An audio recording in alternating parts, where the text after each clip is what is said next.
हिंदी सुगम भारती कक्षा 8वीं पाठ क्रमांक 6 और प्रेमचंद जी चले गए। आज के इस वीडियो में हम और प्रेमचंद जी चले गए इसका भाग 2 देखेंगे।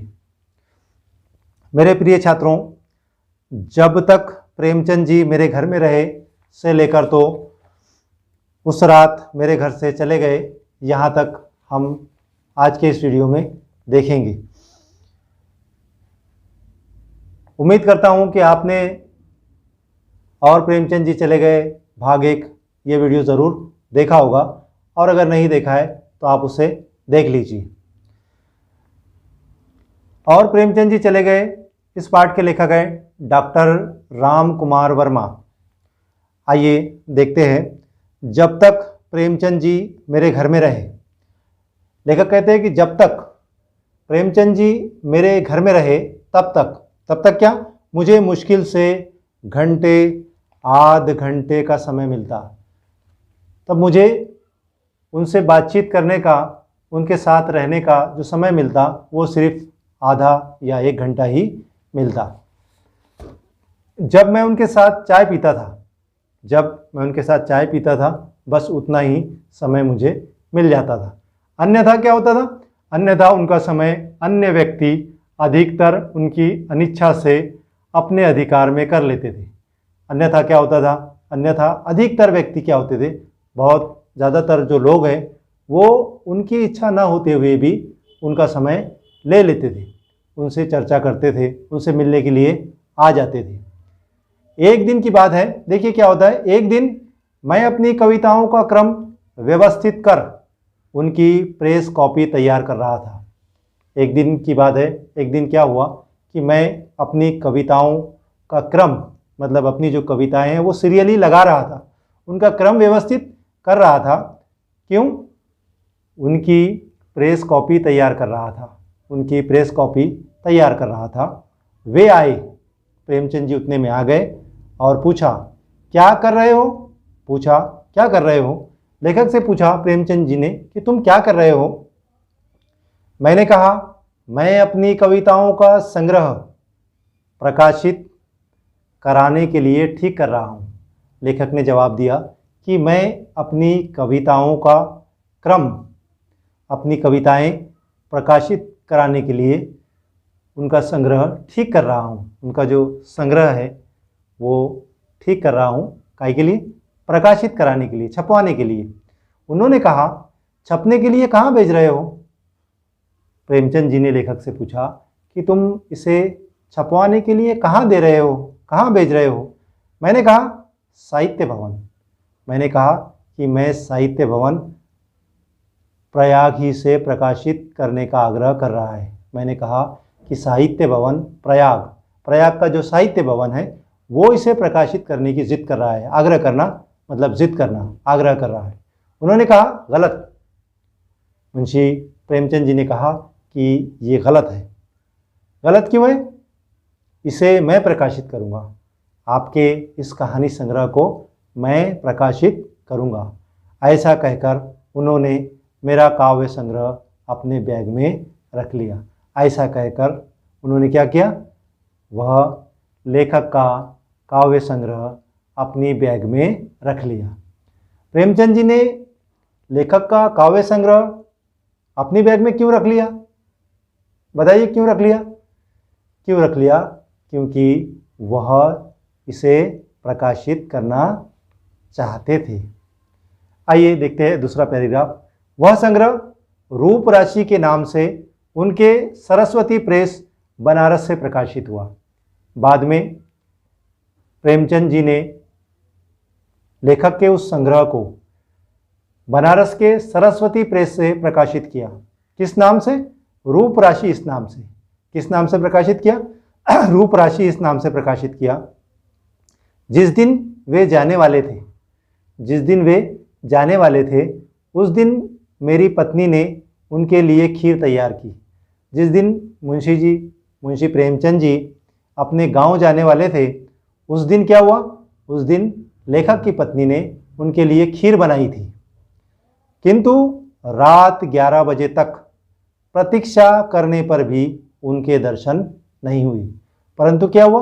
परंतु रात 11 बजे तक, उनकी प्रतीक्षा करने के बाद भी, रात 11 बजे तक उनका इंतज़ार करने के बावजूद भी प्रेमचंद जी नहीं आए। मतलब क्या हुआ? उनके दर्शन नहीं हुए। लाचार होकर पत्नी ने उनके कमरे में भोजन की थाली रख दी। लाचार होकर क्या किया? पत्नी ने उनके कमरे में भोजन की थाली रख दी। इंतज़ार किया रात 11 बजे तक, तब तक वो नहीं आए, तो फिर क्या?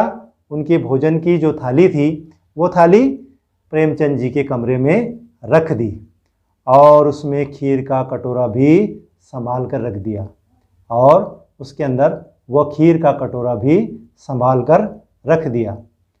खीर चीज़ ही ऐसी है, वो सबको पसंद आती है। आपको खीर पसंद नहीं है? अरे बोलिए, मैं आपसे पूछ रहा हूँ, बोलिए। आइए देखते हैं। सोचा जब प्रेमचंद जी आएंगे भोजन करेंगे। किस लिए रखा था उनके कमरे में भोजन की थाली और खीर का कटोरा? किस लिए रखा था? लेखक की पत्नी ने सोचा था कि वो जब भी आएंगे भोजन करेंगे। सुबह उठकर देखा कि प्रेमचंद जी अपना सामान लेकर चले गए हैं। सुबह उठकर देखा तो प्रेमचंद जी अपना सामान लेकर चले गए हैं, गांव चले गए हैं। टेबल पर एक पर्चा लिखकर छोड़ दिया है। टेबल के ऊपर एक पर्चा, एक चिट्ठी लिखकर छोड़ दी है। वह पर्चा इस प्रकार था। वो जो चिट्ठी उन्होंने रखे थे उसमें क्या लिखा था? आइए देखते हैं उसमें क्या लिखा था। प्यारे राम कुमार, उसमें लिखा था, मेरे प्यारे राम कुमार, निहायत अफसोस है कि मैं दिन भर से गायब रहा।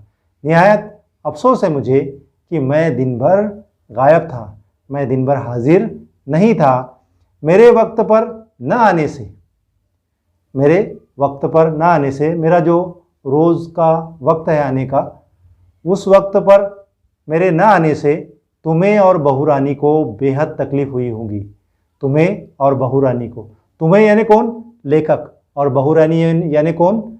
बहू रानी यानी लेखक की पत्नी को बेहद तकलीफ़ हुई होगी। लाचार था मैं। कैसा था? लाचार था मैं, मजबूर था। रात 2 बजे लौट कर आया। मैं रात को 2 बजे लौट कर आया। तुम लोग सो गए थे। मैं जब आया तब क्या हुआ? तुम लोग सो गए थे। लेखक कितने बजे आए लौटकर? रात 2 बजे लौटकर आए। जगाना ठीक नहीं समझा। मैंने आप लोगों को जगाना ठीक नहीं समझा, उचित नहीं समझा। देखा कमरे में बहू रानी ने खाने की थाली परोस कर रख दी है। मैंने देखा कि कमरे के अंदर बहू रानी ने खाने की थाली परोस कर रखी है। बढ़िया खीर भी थी, थाली के साथ साथ बढ़िया खीर भी थी।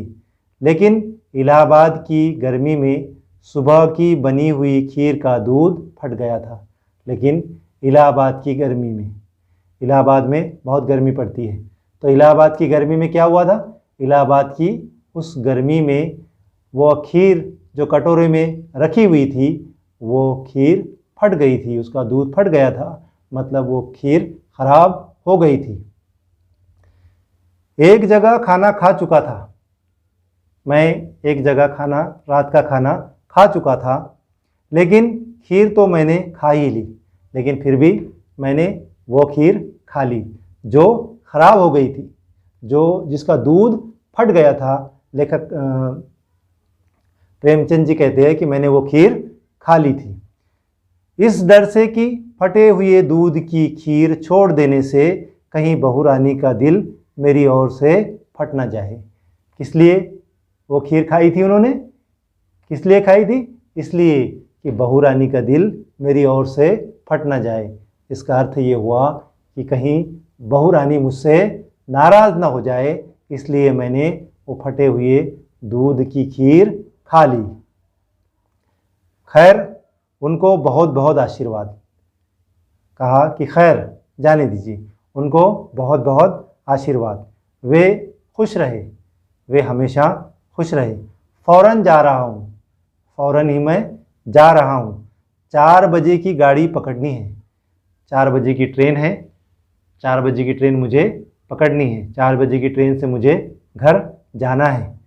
भाई बुरा मत मानना, भाई लेखक, भाई राम कुमार, तुमने बुरा मत मानना, बगैर मिले जा रहा हूँ। किस बात का बुरा मत मानना?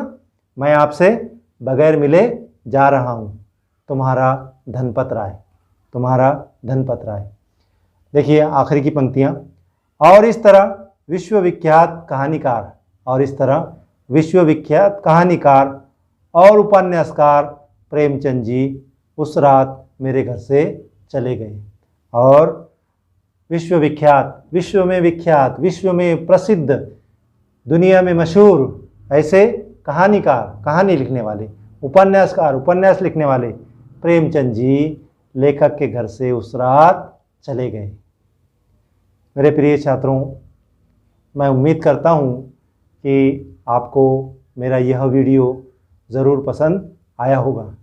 अगर वीडियो पसंद आए तो क्या करना है आपको पता है, वीडियो को लाइक करना है, चैनल को सब्सक्राइब करना है। मिलते हैं अगले वीडियो में।